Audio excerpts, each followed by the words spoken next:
포스코 퓨처엠 음극재 중국 반사이익 근데 주가는 왜 이 모양이 꼴? 일단 중국 흑연의 920%. 야, 관세가 이거 100%도 아니고 920%를 부과하라고? 확정된 게 아닙니다. 여러분 그걸 보셔야 돼요.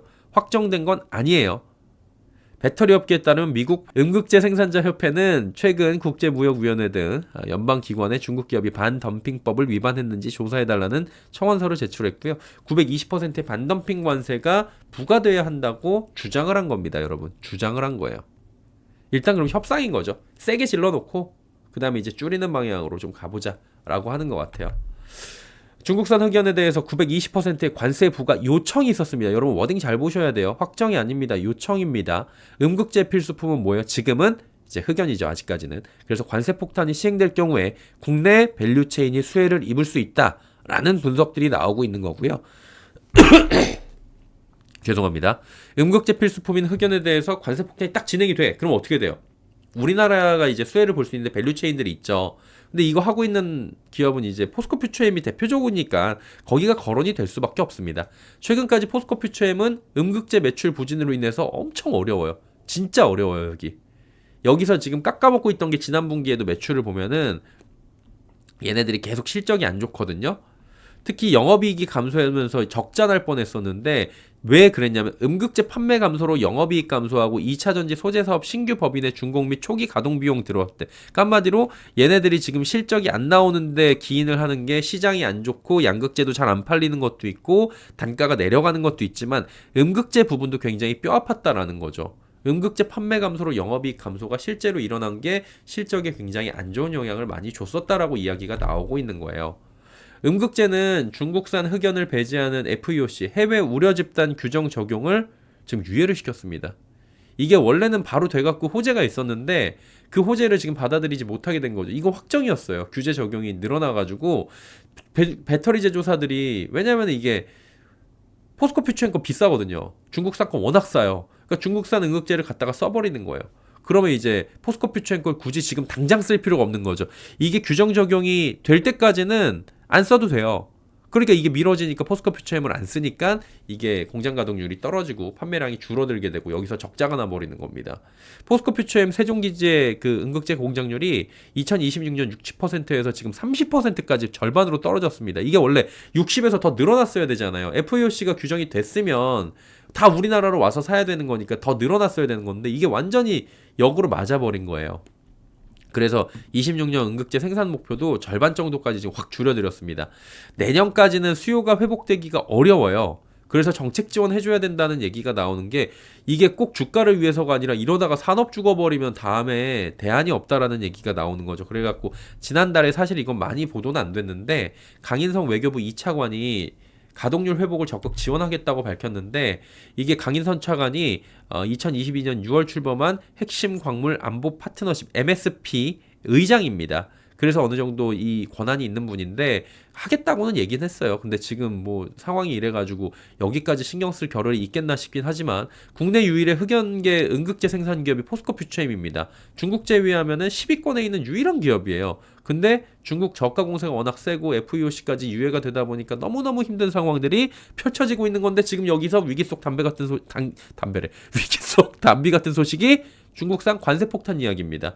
블룸버그에 따르면 미국 활성 음극재 생산업체는 국제무역위원회 등 연방기관에 중국 기업이 반덤핑을 위반했는지 조사를 요청하는 청원을 제출했습니다. 그러니까 단순히 그냥 요구한 게 아니고 진짜로 청원을 제출하긴 했어요.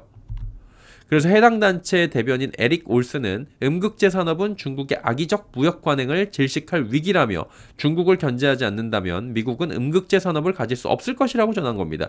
참고로 지난해 기준 중국은 배터리 생산에 사용되는 고급 흑연 시장이 92%나 차지하고 있습니다. 미국은 지난해 9만 1,000톤이 넘는 흑연을 수입을 했는데 7만 톤이 중국산입니다.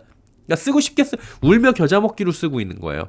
미국 내에서 중국산 흑연에 대한 반발이 거세지면서 포스코 퓨처엠이 4,600억 원을 투자한 흑연 음극재 사업에 반사이익이 기대되는 것도 어찌 보면 당연한 이슈입니다. 지금 음극재 가격이 포스코 퓨처엠이 4달러 초반이에요. 중국산 흑연보다 상당히 높습니다. 만일 중국산 흑연에 대규모 관세가 적용이 되면 이거 가격 보니까 이걸 살 이유가 없죠. 지금 만약에 둘이 같이 놓고 같은 거라고 보면. 근데 얘를 못 쓰게 되거나 얘를 이제 2026년도부터 FEOC를 금지를 시켜버리거나 그 전에도 관세를 때려버리면은 관세를 뭐 920%까지 가긴 하지 관세를 때려버려갖고 같은 4달러 초반대가 되면은 4달러 이게 되면은 진짜 4달러가 되는 거죠. 그러면은 중국산 흑연 가격이 FEOC 유예 시기여도 떨어지게 되는 거고 이게 유예 시기까지 없어져 버리고 이제 FEOC로 적용이 되는 그런 시기가 찾아오게 되면 얘네들은 이중고를 맞아가지고 실질적으로는 안 좋아진다라는 가정인 거예요, 여러분. 이거는 FEOC는 2년이 남은 건 확정인데 관세는 아직까지 가정인 겁니다. 광물을 안보로 규정하고 중국산 배터리 공급만 배제 가능성이 강하게 언급되고 있잖아요. 흑연에 대한 관세가 920%까지 갈까? 솔직히 이거 협상용 카드로 볼 확률이 높죠. 근데 이게 만약에 현실화되면 어떻게 될까? 포스코 퓨처 입장에서는 새로운 돌풍구가 되는 건 사실입니다. 좋은 거예요. 다만 지금 시점에서 잘 생각해야 되는 거, 여러분. 이런 소식에 너무 들뜰 필요가 없다는 거예요. 동요될 필요가 없다는 거예요.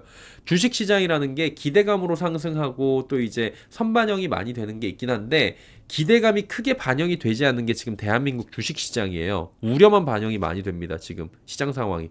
이거 인정할 거 인정하고 가야 돼요. 그리고 이 섹터, 이 배터리 섹터가 이게 더 큰 그런 모습들이 옛날부터 많이 보였어요. 또 흑연, 뭐 관세 폭탄 비롯해서 모든 것들은 잘 생각해 보세요. 아까부터 계속 강조해드리는 거.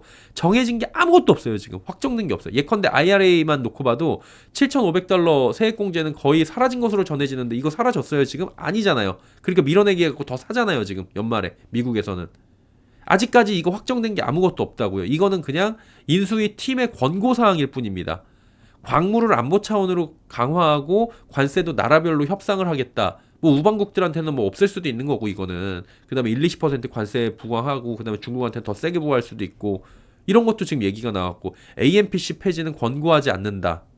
이것도 인수위의 입장이고 캘리포니아주 이거는 뭐 지금 거의 확정이 된 거긴 한데 캘리포니아주는 내연기관차 퇴치에다 7,500불 보조금 지급 이거는 확정적이긴 하지만 아직까지 뭐가 제대로 뚜렷하게 나온 게 없어요. 특히 미국 트럼프 행정부의 그런 정책 자체는 이대로라면 어떻게 될 거라고 예상을 하냐면 7,500달러는 거의 폐지되고 광물은 우방국이기 때문에 우리랑 협상 가능성이 당연히 존재하는 거고 뭐 없어질 수도 있는 거고 원래대로 그리고 AMPC는 그대로 두게 될 것 같고 이대로라면 그리고 캘리포니아를 비롯한 민주당 성향의 10개 정도의 주에서는 보조금 정도는 지급이 될 것이다. 이렇게 볼 수 있는데 캘리포니아 이거를 제외한 모든 것은 확정된 바가 없어요. 이건 EPA하고 지금 얘기가 거의 끝났기 때문에 이번 정부에서 단돌이 치고 가려고 그러는 것 같아요. 알박기 해서. 근데 캘리포니아를 제외한 인수위의 검토 내용은 그냥 인용만 된 거지 결정된 바가 없고 트럼프의 입에서 하나도 나온 게 없어요. 결국 이건 뭐냐면 1월에 트럼프 당선인이 취임을 한 뒤에 시장에서 지금 예측한 것들이나 보도됐거나 뭐 이런 정책들의 변화에 실체를 확인하는 작업이 필요하다라는 거죠. 관세 부과는 실제로 어떻게 이루어지는지에 대해서 확인하는 게 가장 현실적인 접근일 수밖에 없어요. 이게 악재가 더 민감한 게 뭐냐면은 요 섹터의 특징이기도 하지만 잘 시야를 넓혀서 보면 여기만 그래가 아니라 지금 현재 시국에서는 대한민국 주식시장의 전반적인 특징이기도 합니다. 그래서 모든 섹터가 거의 비슷하게 움직이고 있다라는 것들을 확인을 하면서 요런 사태에 너무 들뜰 필요도 없고 왜 내 것만 안 움직여 할 필요도 없고 그렇다고 해가지고 이런 사실을 모르고 넘어가지 말아야 된다라는 거죠. 왜냐면 이런 것들이 이제 연장선에서 실제로 될 확률이 높기 때문에 호재 가능성이 높은 우리는 어차피 확률에 기대가지고 주식 투자를 하는 거기 때문에 확률을 최대한 높여야 되는 거예요. 확률 높은 것들 체크해 놓고 확률 낮은 것들을 빼놓고 그래갖고 전반적인 확률 모형을 내 스스로가 돌려봤을 때 플러스 날 확률이 높으면 배팅을 하는 거고 아니면 일단은 잠깐 스탑을 시켜놓거나 그냥 뭐 가지고 있는 것들 모르겠다 그냥 지나가는 거고 요런 식으로 투자를 하시는 게 지금은 좋습니다. 이거 하나에 우르르 몰려가고 저거 하나에 우르르 나오고 이러시면은 진짜로 계좌가 한 2번만 그러면은 거꾸로 타는 보일러가 되니까 다 태우지 마시고요. 이런 것들을 면밀하게 항상 체크를 하고 계시라고 제가 이 내용을 드리고 있는 겁니다.